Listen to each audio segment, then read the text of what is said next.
Welcome to the Conscious Pivot Podcast with international speaker, business mentor, best-selling author of Pivot, and your host, Adam Markell.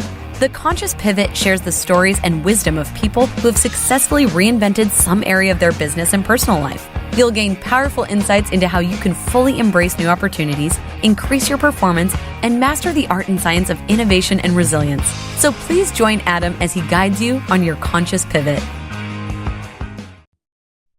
Hey everybody, this is Adam and welcome back to the Conscious Pivot Podcast. I am having a beautiful day. I hope whatever you're doing right now that you're loving your life, that your heart is open, that you're looking around at the world everywhere with eyes wide open, with a heart wide open, and with great hope for the future. There's just nothing but good news. I mean, we've got challenges for sure. I know we all feel them.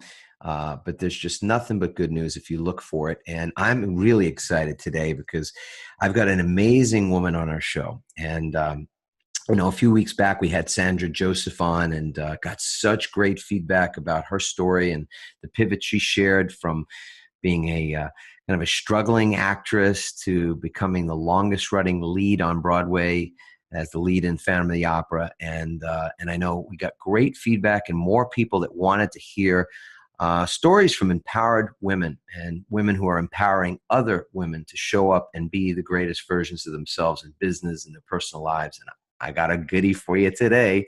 So I'm going to spend no time, as you guys know, I won't spend any voice or any of your time in setting an introduction, but rather passing the baton to this incredible woman to share a little bit about herself, what she's passionate about today, what she's interested in, who she is in the world at this moment. And without further ado, I want to introduce Nancy O'Reilly to you. Nancy, thanks so much for being on the podcast. Thank you. It's an honor to be here. We met down in Del Mar at the horse show, which is, again, one of my greatest passions are my horses, showing them and loving them. And that really is probably one of the greatest things that happened to me as far as empowerment. But as far as who I am, well, let's see. I am a mother. I am a grandmother. I'm a sister. I am many things. I am a psychologist. I'm a writer. I like to think I'm a visionary. I would like to think that I'm a mentor. I'd like to think that I'm many, many things. But my background is just to give you a kind of a little history, why I do what I do. Because I always start out my podcast, my radio shows, by asking people to tell me their story. Because I think when we tell each other our stories about who we are, how we became who we are today, the person that I'm talking to you today, you're talking to me, there's a story behind who we have become because of the history, the story that journey that we've taken. I grew up in the South. I was born in Atlanta and moved to Memphis, Tennessee, and then actually grew up in the Washington, D.C. area of Virginia. So I had lots of different influences and, again, historically watched a lot of different things occur because of being in the Washington, D.C. area. I don't know, from the youngest time I can remember as a girl, I always had this in the back of my mind that somehow boys were better than girls. And it was interesting. I didn't really understand where that was coming from. So my way of dealing with that was I became the ultimate tomboy. I played every sport you could think of. The boys came to my house not to date me, but to get me to play kickball, baseball. And I still remember this one boy, he said, let's, and digging caves. Dirt, I loved anything that was outdoors, dirt, but again, sports. And I still remember the day that my sister, my much older sister, Stephanie, I love to say that about her. She said to me, Nancy, when are you ever going to be a girl? And I still remember stopping and looking at her, and I thought, what exactly is that? So, I kind of had to think about it and watch her. So the first thing that I did is I went and rolled my hair in the very front of my hair. So rollers here. I didn't care about the back. I couldn't see it. So that was my first attempt at being a girl. All right. Well, so fast forward, because again, I really had difficulty with the whole concept. And we would call that in my field leading with the masculine. So I was leading with the masculine. The feminine was not in my repertoire whatsoever. But as we move forward in history, you know, I was also the girl that was not going to get married, was not going to have children. I was going to be a career woman. I was going to make my mark on the world. And of course, as we know, don't those always never words, you know, really I've eaten every one of them so far in my history that, you know, always and never, every one of them. But anyway, fast forward. College. It's a warning to never speak in absolutes, right? That's right. Yes, absolutes. But as you know, even in high school, I never dated anybody really seriously because I did not want to get involved. Well, in college, though, something occurred. I fell in love, and love then, babies then. But you know, even then, it was like I assumed my first child would be a boy, and my first child was not a boy. My first child was a daughter. And then my second child, I assumed would be a boy. No, my second child was a daughter. And then my third time, I definitely assumed this would be a boy. My third child was a girl. So, you know, during this time, I have a degree for every child, by the way. I went to college, had children, and continued my education. But anyway, I believe that God, she has a sense of humor. And I'm just saying that in my own way because I believe that there are no mistakes in the world while things occur. You know, I was struggling with being a woman. I was trying to find my place as a woman. So again, what happens in my life? I have one daughter after another daughter.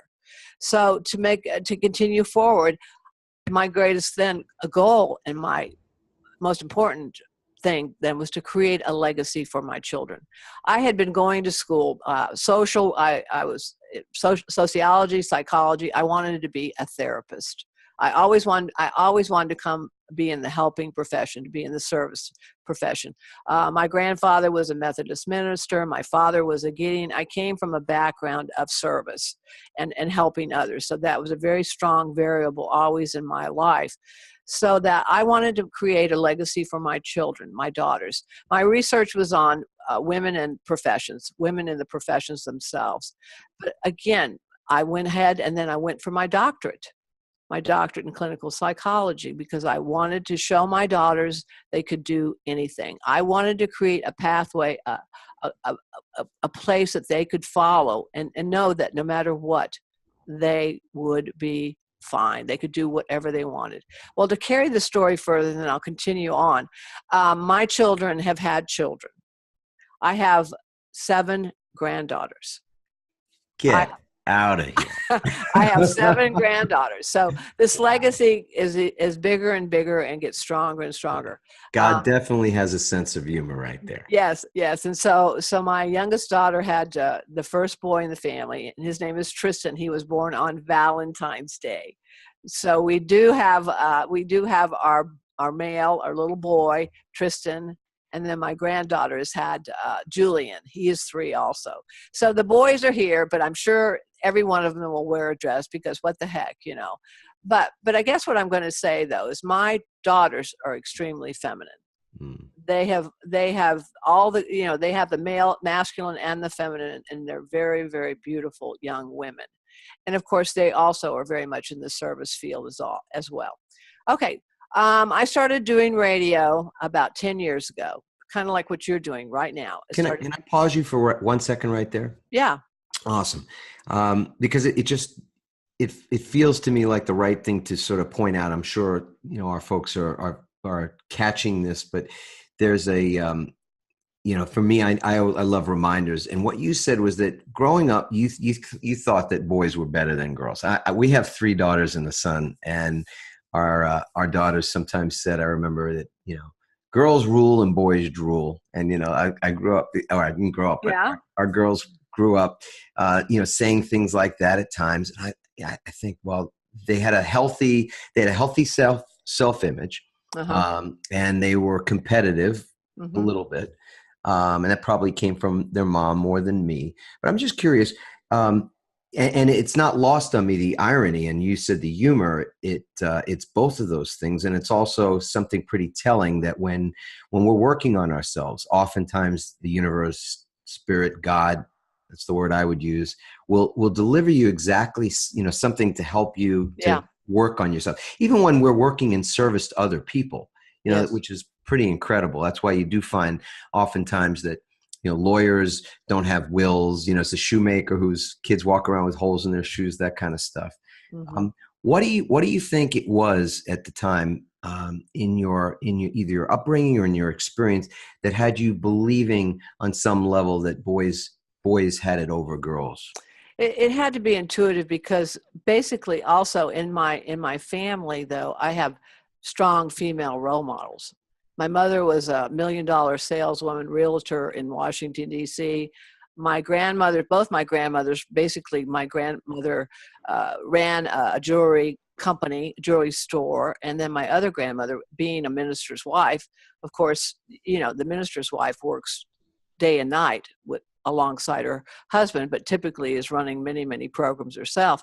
So it wasn't that I didn't have strong role models, but it's when I went out in the world, worked in the world, was in the world itself, that I felt like there were challenges as far as how I was being valued, or again, how I saw other women being valued. Well, you Uh, probably saw inequality, I mean, all over the place. Pay disparity, yes, other yes. examples of inequality, right? Yes, and then of course the research that I did also showed, again, this pay inequity, and also again professions as well. So again, there were many signs as I went along, and of course as I was studying, I also had challenges with some of my male professors and some of the males that I ran into, because I actually worked all through high school and college as well. And so working for me was not only a way, of course, to have some freedom, the money, but also gave me the experience of being in the world and working in different settings, which when I was in high school, I worked in a dry cleaners, I worked in a factory. Mm. I was a toy demonstrator. I sold jumping Jupiter go-go guns. Now you try to say that 5 times fast and you can imagine, but my job was to be out in the public. And so, I still remember the day that I was working at Montgomery Ward's, and they came to me and they said, Nancy, we want you tomorrow to come in with a short skirt on, because we want you to go into the appliance department area and sell TVs and washing machines and dryers. And I still remember thinking to myself, how dare you? How dare you? I don't think I said anything at that time because I was still in high school and I was still a little bit intimidated by that. But still, to walk up, I mean, that's kind of what was going on when I was growing up. Okay, you go and put a short skirt on, and you're cute. You've got your short skirt on. Somebody's going to notice you. They're going to come over, and then you're going to sell these refrigerators and these washers and these dryers. So You were in your teens still. yeah, yeah. So I mean, again, the messages were, that you're a girl, and and so as I said, a lot of it was intuitive. It was very intuitive.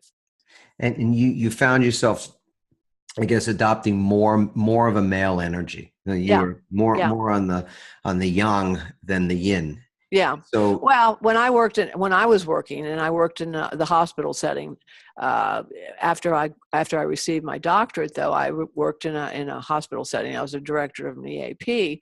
I wore suits with padded shoulders and ties, and that's what we did.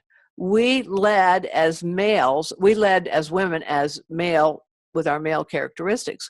Back then, there weren't a lot of female role models for us to really look at in the corporate America, whatever setting you might be in, and of course you had to go along with whatever was going on at that time. So I worked long enough in the corporate America, the business area, and that setting to say, you know what, I can't do this anymore. hmm. So this is when I basically left as a psychologist and started my research and wrote my first book, which was Timeless Women Speak, Feeling Youthful at Any Age. one of the things that occurred as I was growing older, again, this feminine, this female thing, this masculine thing that was going on, is that I recognized something very, very early on, is that if you want to be loved in our society, and I still believe it's true, if you want to be loved in our society, American society, you have to be young and beautiful and thin. And this is what the market drives us to do. This book was written back in 2000. So this book has been researched based on 2,500 women, interviewing them and have focus groups, talking to them about how they felt about growing older in our society. I was feeling invisible. I was becoming invisible as I was growing older.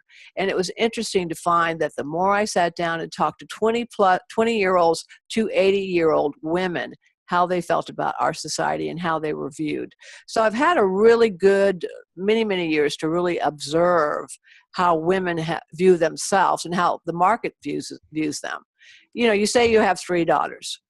Well, I can guarantee you that women buy 85% of products and services in the United States. We are over 55% of the population.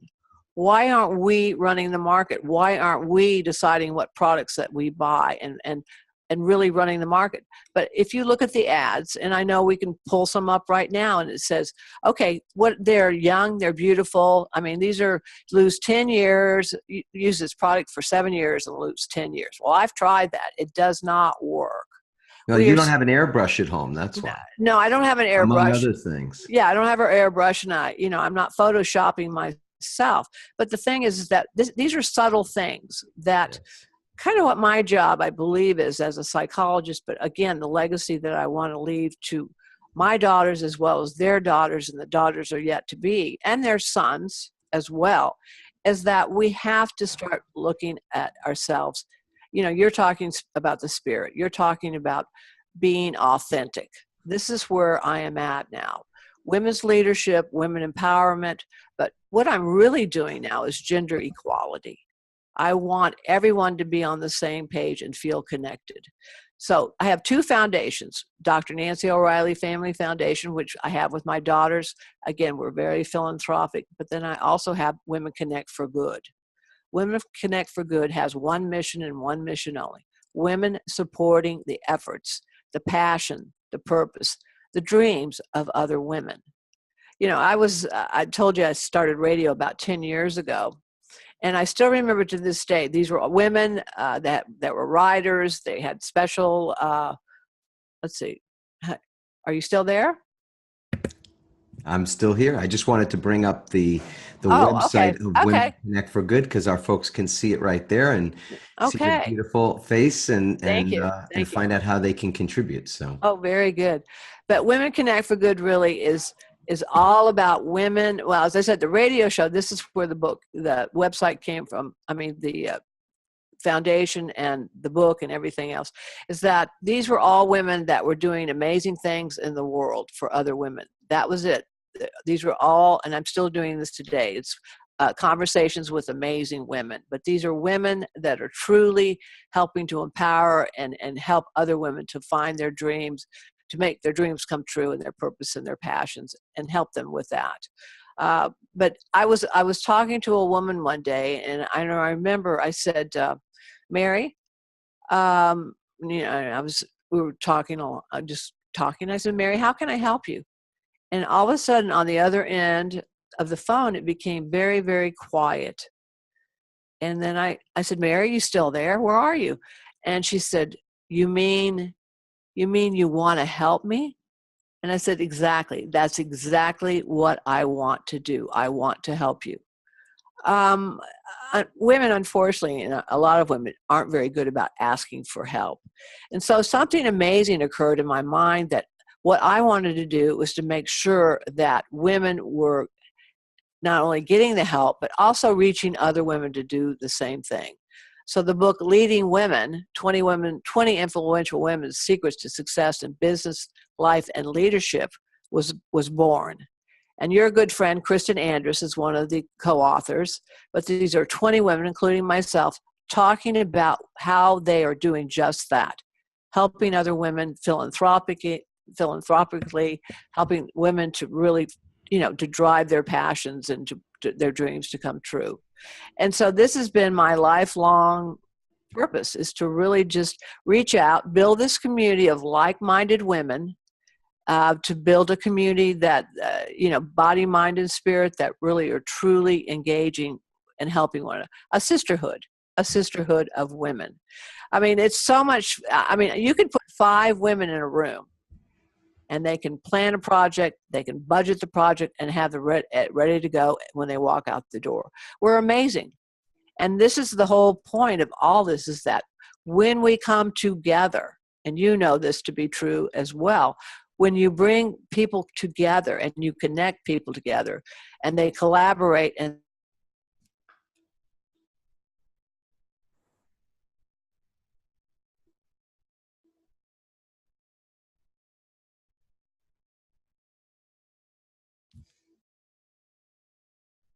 Gloria Felt is, she was one of the founders of Planned Parenthood. She is an amazing woman, but Gloria's passion is women's leadership.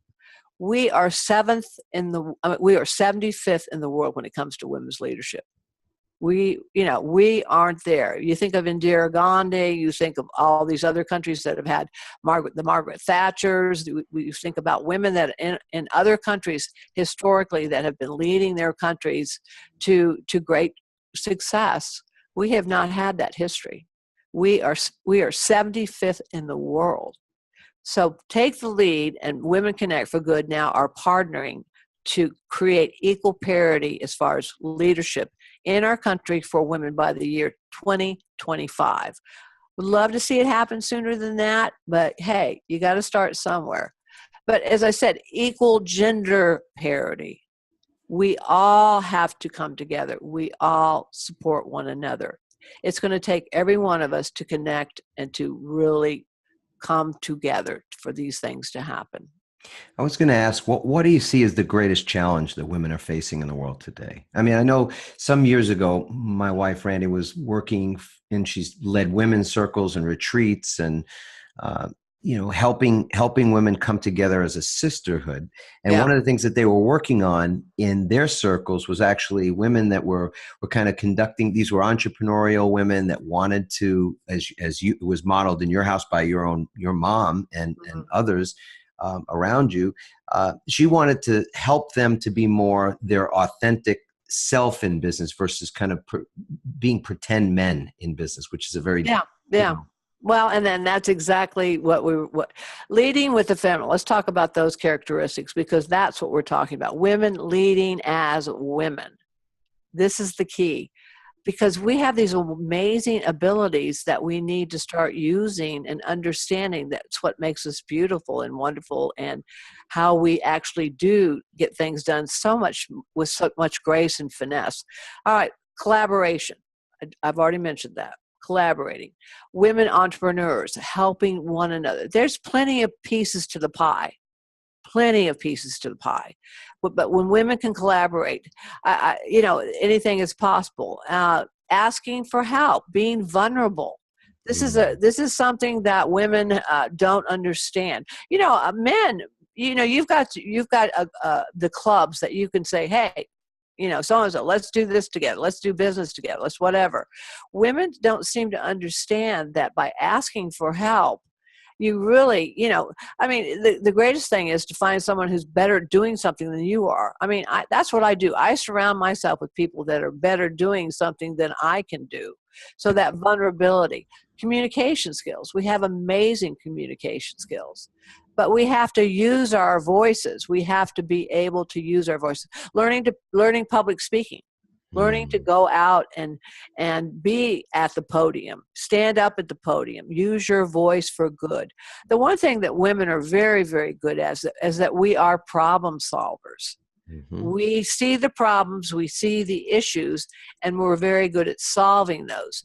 But we also need the help and the collaboration and using our communication skills and the ability to see the big picture, then see the details of the problem.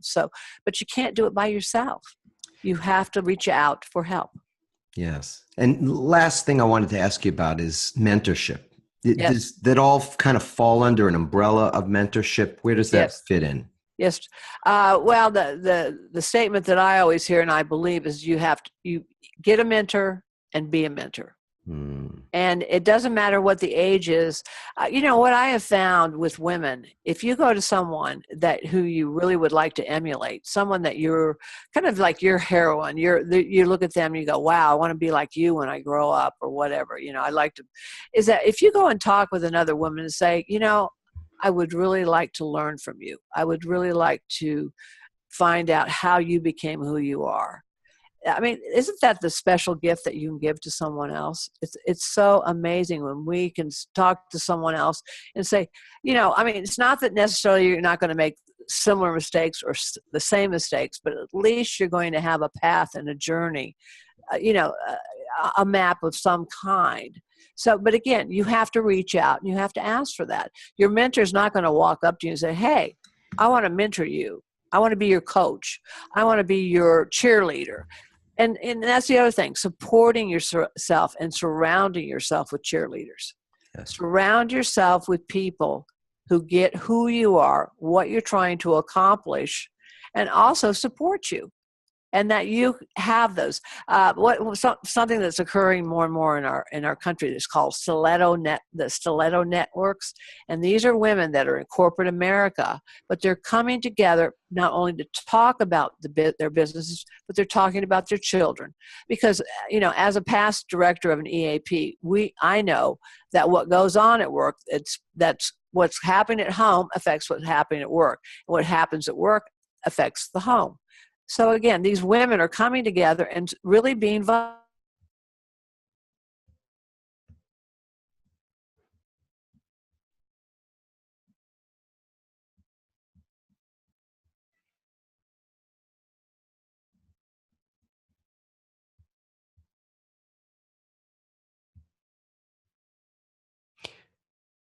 I think we've got a little technical glitch right there, but Nancy should be returning in just a second.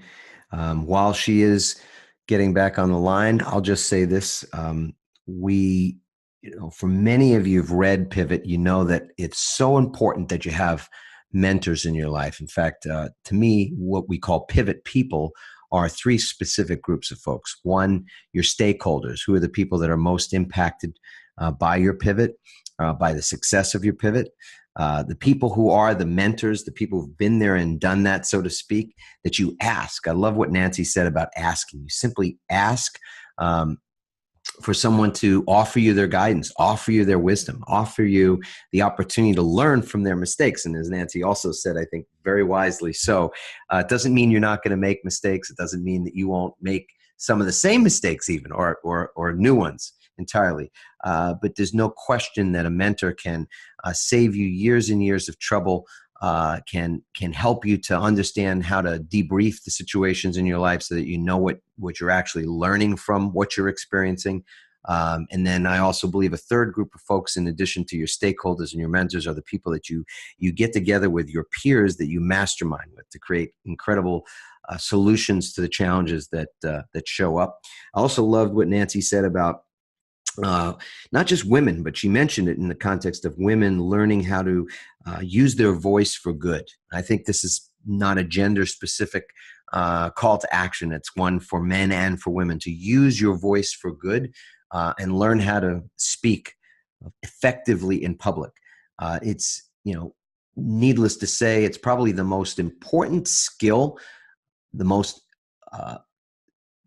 I would say the most profitable tool that you can learn. So even in a corporate setting, in a career, on a traditional career path, learning how to speak publicly, to be able to present, to be able to enroll, to be able to speak a vision, is a top skill set to move up in that situation. But it's so effective in so many other areas of life, whether it's raising capital for a project, for a business. Encouraging others to join you in your business, whether it's to be an employee, to be an investor, be a joint venture partner. You really have to master the skill of speaking effectively, communicating persuasively. enrolling, having enrollment conversation, being able to sell, in other words, sell yourself, sell your product, sell your business, sell your vision. These are phenomenally important things. And I fully agree with Nancy that these are things that are game changers for women and for men alike. So if you haven't yet read that part of Pivot, if you didn't get past the beginning of the book, get to the part where we talk about pivot people. We get into much more detail on that subject, and of course, one of the things that we love to do as part of our Pivot Launch formula is help people to actually become better at speaking, presenting, training, facilitating in a variety of different contexts. We have an incredible masterclass on the art of public speaking. And I think it's the world's greatest public speaking program. I'm a little biased, I admit it. But in any event, it looks like Nancy's having some technical problems. So Nancy O'Reilly is an absolutely incredible woman, and she's done some amazing things, part of an incredible family, the O'Reilly Auto Parts company that many of you have probably seen probably everywhere in North America. Women Connect for Good is one of her foundations. And I want you to definitely go to drnancyoreilly.com and you can get information about Women Connect for Good so that you can find out more about how to participate, how to support women, empowering women. As Nancy said earlier, women leading as women, women collaborating, women asking for help. Incredible things that she's up to. Love the fact that we could have her on the podcast as a guest, and look forward to more opportunities to learn from her and share her wisdom and her message and the tools and the resources that she has for women in business and in every area, every walk of every area of our life experience. So again, I want to say thank you so much for being here for this episode of the Conscious Pivot Podcast. It's been a pleasure to spend this time with you, and we look forward to seeing you again very soon. Also, if you're on Facebook, you can go to Start My Pivot. Look up Start My Pivot, and there's a community of pivoters, people who are consciously pivoting in their business and personal lives. And I think you'll find it absolutely incredible. Nancy used the words vulnerable, how important it is to be able to ask for support and be vulnerable. What's beautiful about the Start My Pivot community is it's, again, very like-minded, like-hearted people that are connecting, looking to both be a mentor and be mentored. And I thought that was incredible as well when Nancy said, get a mentor, be a mentor. So those are wise words. Words of wisdom I'm going to leave you all with today.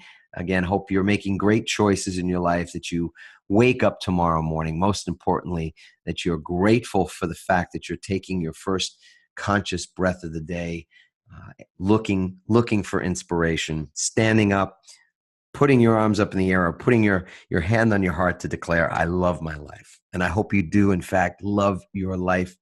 I wish you all of your heart's desires, all of your dreams come true. I love you, and we'll see you soon. Ciao for now, everybody.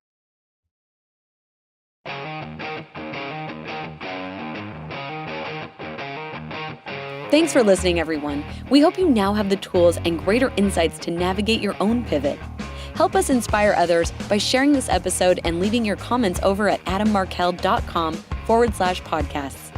For more tips, strategies, and support as you consciously pivot into a new business and lifestyle you love, join our Pivot community on Facebook at pivotfb.com.